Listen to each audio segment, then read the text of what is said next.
और चलिए अब एक नजर the untold stories of Modi पर।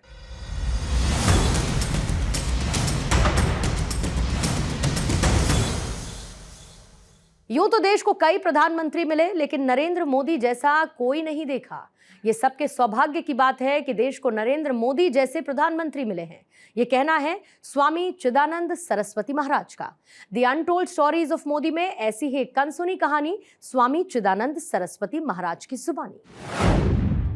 परियोजनाएं और परंपराएं दोनों साथ साथ चलें, ये हमारे देश के प्रधानमंत्री का हमेशा एक नजरिया रहा है। जो इकोनॉमी को भी साथ लेकर चलते हैं और इकोलॉजी को भी साथ लेकर चलते हैं, जो साइंस को भी साथ लेकर चलते हैं और स्पिरिचुअलिटी को भी साथ लेकर चलते हैं, जो देश में बड़े बड़े इंफ्रास्ट्रक्चर भी खड़े कर रहे हैं, लेकिन साथ साथ देश का इंफ्रास्ट्रक्चर, उनका दिल कैसा हो लोगों का, उसका भी ध्यान रखते हैं। देखिए, हमारे देश में अगर ये परियोजनाएं होंगी तो विकास होगा, लेकिन विकास का धर्म का विकास हो एक बात है, लेकिन विकास का धर्म हो ये उनकी ही दृष्टि है। जो प्रकृति, संस्कृति और साथ ही साथ संतति भी आने वाली हमारी बची रहे, आज इन्हीं सेतुओं के निर्माण की आवश्यकता है। और सेतु तभी बनते हैं जब कोई अपना हेतु ना हो,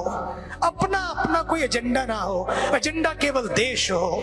जब देश ही एजेंडा बनता है तो पक्का मानिए फिर दल की बात नहीं रहती, फिर दिल की बात रहती है और देश की बात रहती है।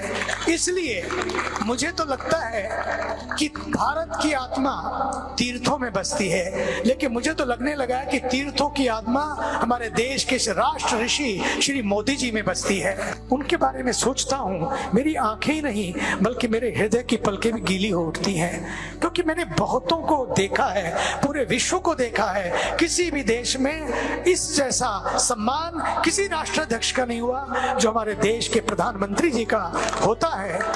बात गंगा की हो या बात गांव की हो या बात गरीब की हो या बात गंदगी की हो, उनकी आंखों में कोई भेदभाव नहीं है। सबको साथ लेकर चलते हैं, सबकी बात करते हैं।